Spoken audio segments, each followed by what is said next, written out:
welcome today to Michel Hogan from Brandology, who is my interview guest. Hello, Michelle. Hi, Fiona. Great to be here again. Michelle, you write from time to time in your blog Brand Matters from the Smart Company about personal brand. In fact, it's one of your, pet issues. You revisit it quite a lot.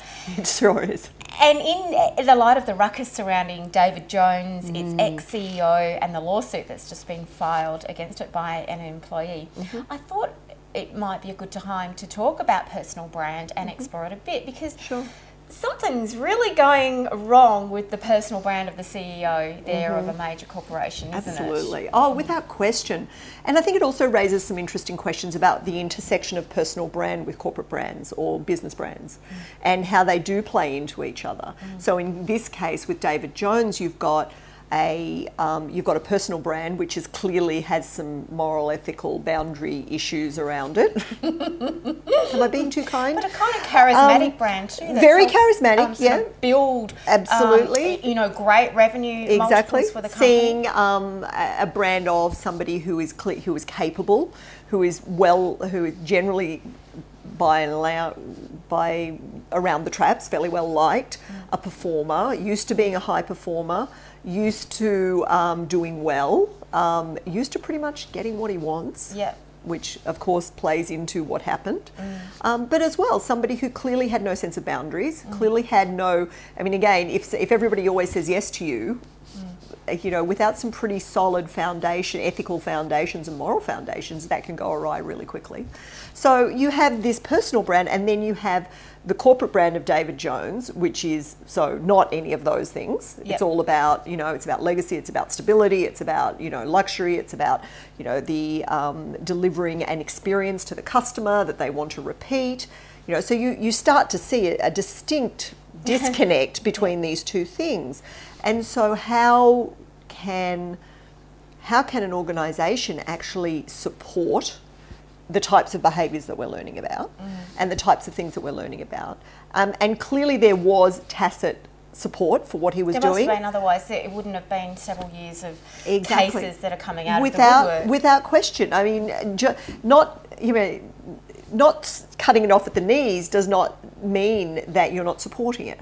If that sort of behaviour is not being called out and is not being literally chopped off, the actual the exposure of David Jones at this point, from a brand standpoint, their corporate brand at this point, they've allowed this person's individual brand, his personal brand, to invade their brand, to invade and potentially damage to an incredible amount. I mean, just this morning on the radio we had call-in people saying, "Oh, I'm not going to shop at David Jones anymore. I can't support that organisation." I don't get self-righteous about things, but I feel the same way on this one. And I remember there's a lot about the complainant that's similar to me in my early 20s, trying to make it in corporate life, working incredibly hard. A young woman who's, you're often not taken seriously, and you're treated as a sex object. And it doesn't matter how good your work is.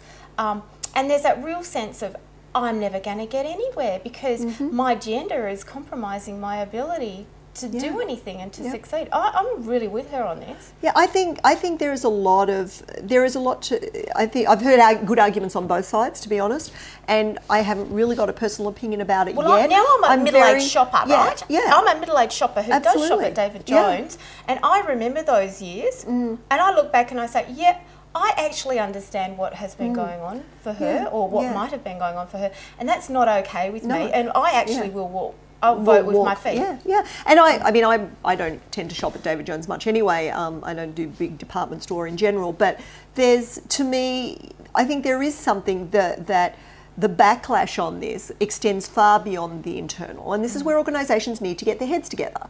That your brand is not what your persona is in the marketplace. It's not what you put out there. It's what you do. And so when something like this happens, it has the absolute potential to completely undermine what you're trying to put out there in the marketplace. So I'm someone that's about great customer experience, about respecting the customer, about all of those things. Hey, but inside none of those things are important because we're going to allow, we don't accept our people, we allow these types of things to happen, and gee, if you come in you might get felt up by the perfume salesman. You're not safe, it starts to raise some really interesting and tricky questions. So, but from the personal brand of the CEO standpoint, he's irretrievably damaged. he is poison. If he ever gets another corporate job, I'll be stunned. And in fact, what does it say about that company? Exactly. It would be an incredibly brave company that would hire him at this point. His corporate career is effectively over, I believe, at least in this country. And I'll be very interested. I mean, one of the things that's happened is he's now gone, hearsay is that he's gone to do, sex addiction counselling or whatever. And, that's such a smokescreen. And it's like, oh, I wasn't responsible because I have an addiction. No. The time to go and get sex addiction help is before you do all of these things, not after. And I don't think that plays. And I don't think it's going to win him any friends in this country. And I think most people see through that. Just back to the CEO. Lots of entrepreneurs are in a not dissimilar position to him in that once things start to work, they get successful quite quickly. What is it about their personal brand? When you talk about personal brand, what do you mean, and what things should entrepreneurs understand so that they don't mess this stuff up? Well, it's really simple, and it's not all that different from the organisation's brand, okay? So for all you entrepreneurs out there, the 3 things that you need to be conscious of for your personal brand is, what are my values? What do I stand for? What do I believe? Really authentically, not what you'd like, not the things that would be nice to have, but really truly what you believe in. Why are you doing what you're doing? What's your promise? What's driving you? And being really connected to that.